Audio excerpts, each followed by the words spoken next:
খুলনা এক আসনের জামায়াতে ইসলামের মনোনীত প্রার্থী কৃষ্ণ নন্দী পেশায় একজন ব্যবসায়ী। নগদ অর্থ, স্থাবর ও অস্থাবর মিলিয়ে রয়েছে কোটি টাকার সম্পদ। কৃষ্ণ নন্দী খুলনা জেলার ডুমুরিয়া, খুলনা ৫ আসনের মধ্যে উপজেলার বাসিন্দা। তবে তিনি খুলনা এক আসন থেকে আসন্ন নির্বাচনে জামায়াতে ইসলামের মনোনীত প্রার্থী হয়েছেন। তিনি জামায়াতে ইসলামের খুলনার ডুমুরিয়া উপজেলার সনাতন শাখার সভাপতি হিসাবে দায়িত্ব পালন করছেন। সোমবার ২৯ ডিসেম্বর নির্বাচন কমিশনে জমা দেওয়া হলফনামায় তিনি উল্লেখ করেছেন তার বার্ষিক আয় ৬,৮০,০০০ টাকা।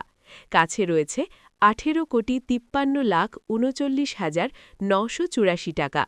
তার ১৯,২,৩৯,৯৮৪ টাকার অস্থাবর সম্পদ রয়েছে।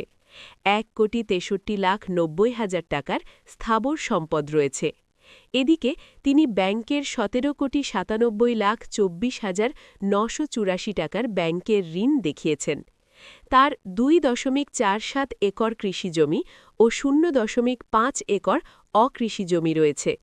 হলফনামায় তিনি উল্লেখ করেছেন খুলনার ডুমুরিয়া উপজেলায় ৩ তলা বিশিষ্ট ২টি পাকা দালান বাড়ি রয়েছে তার।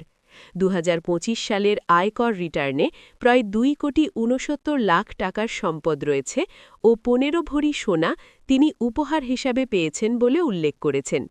হলফনামা সূত্রে আরও জানা যায় কৃষ্ণ নন্দী বিজ্ঞান বিভাগে মাধ্যমিক এসএসসি সম্পন্ন করেছেন।